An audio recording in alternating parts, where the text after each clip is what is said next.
మొన్న నేను చేసినటువంటి చిట్చాట్లో మాట్లాడిన పలు అంశాలు వాస్తవాలని చెప్పి నిన్ననే క్యాబినెట్లో రుజువైంది. నిన్న క్యాబినెట్ మీటింగ్లో జరిగినటువంటి కలహాలు ఒకసారి మీరు తీసుకున్నట్లయితే 6 గంటల పాటు మంత్రుల కుస్తీల పోటీ జరిగిందట.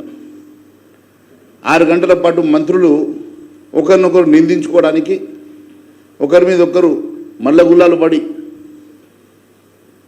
మరి ఒకరినొకరు తిట్ల పురాణంతో మొదలైనటువంటి కలహాల క్యాబినెట్ కళ్ళారా చూసినాం. మరి అన్ని మీడియాలలో కూడా ప్రచురితమైన సంగతిని గుర్తు చేస్తున్నాం. నేను మాట్లాడినటువంటి ఎన్నో అంశాలు వాస్తవాలుగా మరొక్కసారి నిన్న చేసినటువంటి చిట్చాట్ కూడా వాస్తవంగా నిన్నటి క్యాబినెట్ మీటింగే రుజువైంది. మరి పంచాయతీ అంతా క్యాబినెట్లో 4 స్తంభాలాట, 4 మంత్రుల మధ్యలో ఉన్నటువంటి అనేకమైనటువంటి అంశాలే ప్రధానంగా 6 గంటల చర్చలో భాగమైంది. మీరు ఒక్కసారి ఆలోచించినట్టయితే మంత్రులందరి పరిస్థితి ఎవరికి వారే యమునా తీరు అన్నట్టుగా ఉన్నది. మంత్రులందరూ కూడా ఎవరి కోసం, ఎవరి స్వార్థం కోసం వారు పనిచేస్తున్నట్టు కనిపిస్తున్నది. మరి పంచాయతీ దేనికోసం వస్తున్నది? నిన్న జరిగినటువంటి క్యాబినెట్ కలహాల మీటింగ్ లోపల ముఖ్యంగా ఒక పెద్ద మంత్రికి ముఖ్యమంత్రికి మధ్యలో వాగ్వాదం జరిగినట్లు, ఇంకొక మంత్రికి ఇంకొక సీనియర్ మంత్రికి మధ్య వాగ్వాదం జరిగినట్టుగా మరి కథనాలు చూస్తున్నాం. ఇదంతా దేనికోసం వచ్చింది అంటే ఇరిగేషన్ ప్రాజెక్టులో రివైజ్ ఎస్టిమేషన్ అంశంలో కానివ్వండి, ఫండ్స్ అలొకేషన్ విషయంలో కానివ్వండి, చాలా అంశాల విషయం లోపల వారి మధ్యలో మరి కలహాలు వచ్చినట్టుగా చాలా స్పష్టమవుతున్నది. మరి నారాయణపేట కొడంగల్ ఎత్తిపోతల పథకం పనులలో వేగంగా పూర్తి చేయాలని 1000 కోట్ల రూపాయలు అలొకేట్ చేయాల్సిందిగా ముఖ్యమంత్రి గారు ప్రతిపాదన చేస్తే దానికి ముఖ్యమంత్రి గారినే వ్యతిరేకించినట్టుగా, మంత్రి గారు వ్యతిరేకించినట్టుగా మరి వార్తలు చదివినాం. మీరు ఒక్కసారి చూస్తే ఈ అంశం ఎందుకు బగ్గుమన్నదనంటే మరి సాగునీటి ప్రాజెక్టుల నిర్వహణ పర్యవేక్షణ గతం బడ్జెట్లో 480 కోట్లు కేటాయిస్తే ఇప్పటివరకు ₹1 కూడా మంజూరు చేయలేదు, రిలీజ్ చేయలేదు. ఇంకా 26 రోజుల్లో ఫినాన్షియల్ ఇయర్ అయిపోతుందని చెప్పేసి ఇరిగేషన్ మంత్రి గారు బాధపడ్డారట. మరొక వైపు ఎన్నో టేలెంట్ ప్రాజెక్ట్స్ ఉన్నాయి. ఈ టేలెంట్ ప్రాజెక్ట్స్ అన్నీ కంప్లీట్ చేయాల్సిన అవసరం ఉన్నది. మీరు అన్ని కొడంగల్ లిఫ్ట్ ఇరిగేషన్కే 1000 కోట్లు తీసుకపోతే ఎట్లా అని చెప్పి వారి మధ్యలో వాగ్విదం జరిగినట్టుగా మరి పేపర్లో వచ్చింది. కానీ ఇవన్నిటికన్నా ముఖ్యంగా ఎవరికి తెలియని ఇంకొక అంశం జరిగింది ఇక్కడ. అదేందనంటే క్యాబినెట్లో జరిగినటువంటి వీరి మధ్యలో పోరుకు గల కారణం ఏంటంటే పొంగులేటి శ్రీనివాసరెడ్డికి సంబంధించినటువంటి కంపెనీ, పొంగులేటి శ్రీనివాసరెడ్డికి సంబంధించినటువంటి రాఘవ కన్స్ట్రక్షన్ కంపెనీకి గత క్యాబినెట్ మీటింగ్లో ఉదండపూర్ రిజర్వాయర్ 430 కోట్ల నుంచి దాన్ని 1150 కోట్లకి రివైజ్డ్ ఎస్టిమేషన్ వేయించుకున్నాడు. అంటే దాదాపు 700 కోట్ల రూపాయలు రివైజ్డ్ ఎస్టిమేషన్ పేరు మీద ఎస్కలేషన్ చేసుకున్నాడు.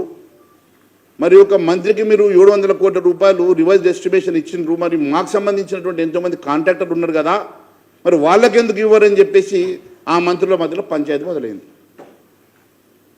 ఒక మంత్రికి ఒక న్యాయం, కాంట్రాక్టర్కి ఒక న్యాయమా అని చెప్పి మంత్రుల మధ్యలో ఇదంతా కూడా పంపకాల పంచాయతీ. ఇది క్యాబినెట్ పంచాయతీ అంతా కూడా పంపకాల పంచాయతీ.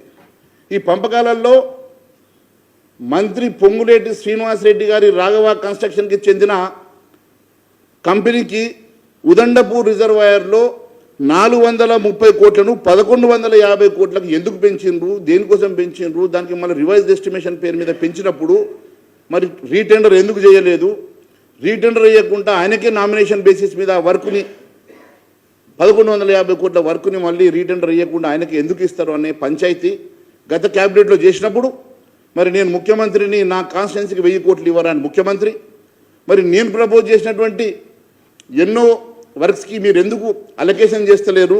మరి మొన్ననే ఉన్నటువంటి మరి నాకు అలొకేట్ చేసినటువంటి మరి 480 కోట్లు ఇంకా 26 రోజుల టైం ఉన్నది, వాటికి ఎందుకు మీరు అమౌంట్ రిలీజ్ చేస్తలేరు? మరి టేలెంట్ ప్రాజెక్ట్స్లో ఉన్నటువంటి అనేకమైనటువంటి ప్రాజెక్టులకు ఎందుకు డబ్బులు ఇస్తలేరని పంచాయతీ మొదలైంది.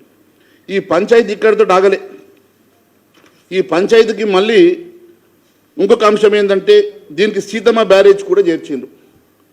సీతమ్మ బ్యారేజు గతంలో 13,057 కోట్లకు అంచనా సవరిస్తే తాజాగా దాన్ని 19,324.292 కోట్లకు, అంటే 19,324 కోట్లు, అంటే దాదాపు 6,300 కోట్లకు పెంచారు.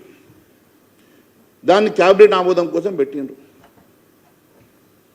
మరి మంత్రికేమో మీరు అంత ఒకేసారి 700 కోట్లు పెంచుతారు, మరి దీనికి మా జిల్లాకు సంబంధించిన ఈ ప్రాజెక్టుకి ఎందుకు పెంచారని చెప్పి ఆ జిల్లా మంత్రులు ఈ అంశం మీద లేవనెత్తిండ్రు. ఇదంతా పంచాయతీ ఒకరి మీద ఒకరు నిందలు వేసుకోవడానికి, ఒకరి మీద ఒకరు మరి పొట్టాడడానికి మాత్రమే సరిపోతున్నది. అంటే ఇంకా అనేకమైనటువంటి అంశాలు వచ్చినాయి దీంట్లో.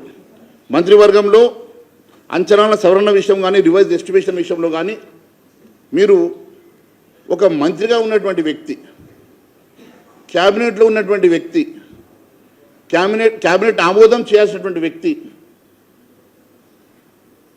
ఈరోజు ఒక కంపెనీకి ఓనర్గా ఉండి ఆ కంపెనీకి కొడంగల్ నారాయణపూర్లో మీరు 1,150 కోట్ల రూపాయల వర్క్ అలొకేషన్, అది కూడా 4% అధికంగా మీరు వర్క్ అలొకేషన్ చేయించుకొని, అంతకుముందు ప్రభుత్వం రాగానే 600 కోట్ల రూపాయలు ఎంతోమంది కాంట్రాక్టర్లు ఉండగా మీరు 600 కోట్ల రూపాయలు రిలీజ్ చేయించుకొని, ఈరోజు ఉదండపూర్ రిజర్వాయర్కి మీరు 430 కోట్లను 1,150 కోట్లకు పెంచుకొని, కేవలం ఇది మంత్రుల కోసము వారి స్వార్థం కోసం మాత్రమే క్యాబినెట్ మీటింగ్ పెట్టుకున్నట్టున్నది. కానీ ప్రజా ప్రయోజనాల కోసం, ప్రజలకు ఇచ్చిన హామీల కోసం, ప్రజల సంక్షేమం కోసం, మీరు ఇచ్చిన మేనిఫెస్టోలో ఉన్నటువంటి అంశాల కోసం ఏ రోజైనా మీరు క్యాబినెట్ మీటింగ్ పెట్టినా అని అడుగుతున్నాం. కేవలం ఎక్కడికక్కడ మీరు రాష్ట్ర ప్రయోజనాల కన్నా మీ స్వార్థం కోసం మాత్రమే మీరు పనిచేస్తున్నట్టుగా చాలా స్పష్టమవుతున్నది. ఎన్నడూ కూడా ఇట్లా ఒక ముఖ్యమంత్రిని ఎదిరించినటువంటి మంత్రులను చూడలేదు. క్యాబినెట్లో ఈ రకంగా వాగ్వివాదం జరిగినట్లు కూడా వార్తలు మనం గతంలో ఎన్నడూ చూడలేదు. కానీ ఇప్పుడు పూర్తిగా క్యాబినెట్ అంటేనే రచ్చ, అసెంబ్లీ కన్నా ఎక్కువ లొల్లి క్యాబినెట్ మీటింగ్లో జరుగుతున్నట్టుగా చాలా స్పష్టమవుతున్నది. వారి మధ్యలో అవగాహన లేకపోవడం, ఒకరి మధ్యలో ఒకరు కోఆర్డినేషన్ లేకపోవడం, అపనమ్మకం ఉండడం, ఇవన్నీ కారణాలకు ఈరోజు క్యాబినెట్ ఒక అడ్డగా మారిందని చెప్పి మరొకసారి స్పష్టంగా తెలియజేస్తూ ఉన్నాను. గత బీఆర్ఎస్ ప్రభుత్వంలో ఎప్పుడు కూడా వారి నియోజకవర్గాలకు మాత్రమే, సిద్దిపేటకు, గజ్వేలకు మీరు నియోజకవర్గాలకు మాత్రమే పనిచేస్తున్నారని చెప్పినట్టు ఆరోపించినటువంటి కాంగ్రెస్ పార్టీ ఈరోజు ఏం చేస్తూ ఉన్నది?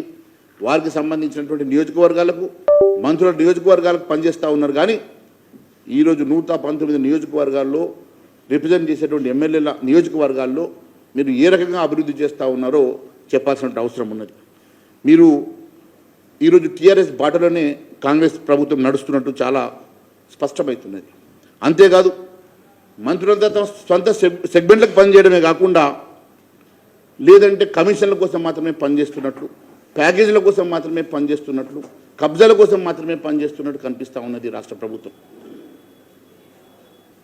మరి దక్షిణ తెలంగాణ ఉన్నటువంటి అనేకమైనటువంటి ప్రాజెక్టులు, సీతారామ ప్రాజెక్టు కోసమని, లేకుంటే మీరు కొడంగల్ లిఫ్ట్ ఇరిగేషన్ అని చెప్పి మాట్లాడుతూ ఉన్నారు కదా, ఉత్తర తెలంగాణకు సంబంధించినటువంటి ఏ ఒక్క ప్రాజెక్టునైనా ఈ క్యాబినెట్లో చేర్చే ప్రయత్నం చేస్తున్నారా అని అడుగుతున్నా. టేలెండ్లో చిన్న ప్రాజెక్టులు ఉన్నాయి. టేలెండ్లో మీరు కొన్ని 100 కోట్లు ఖర్చు పెడితే పూర్తి కొన్ని వేల ఎకరాలకు ఆయకట్టు వచ్చేటువంటి ప్రాజెక్టులు ఉన్నాయి. వాటన్నింటినీ కూడా మీరు విస్మరిస్తున్నారు. ప్రాణహిత చేవల, డాక్టర్ బాబాసాహెబ్ అంబేద్కర్ గారి పేరు మీద పెట్టినటువంటి ప్రాణహిత చేవల ద్వారా వచ్చేటువంటి తాగునీరు కోసం పెట్టినటువంటి ప్రాజెక్టులో ఆదిలాబాద్ జిల్లా లాంటి ఉత్తర తెలంగాణలో అనేకమైనటువంటి ప్రాంతంలో మరి నీరు వచ్చేటువంటి పరిస్థితి ఉన్నా కూడా వాటిని విస్మరిస్తున్నమాట వాస్తవం కాదా? చెరాట కొరాట 27-28 ప్యాకేజెస్ కేవలం 200-300 కోట్లు ఖర్చు పెడితే 50,000 ఎకరాలకు ఆయకట్టచ్చేటువంటి ప్రాజెక్టులను మీరు విస్మరిస్తూ ఉన్నారు. ఎందుకంటే దాంట్లో కమిషన్ రావనో లేకుంటే దండిగా 1,000 కోట్ల రూపాయల ప్రాజెక్టులు పెట్టేసి మీరు కమిషన్ల కోసం చేస్తున్నటువంటి ప్రాజెక్టుగానే కనపడతా ఉన్నాయి. కానీ మరి దేనికోసం మీరు పనిచేస్తూ ఉన్నారో మరి చెప్పాల్సిన అవసరం ఉన్నది.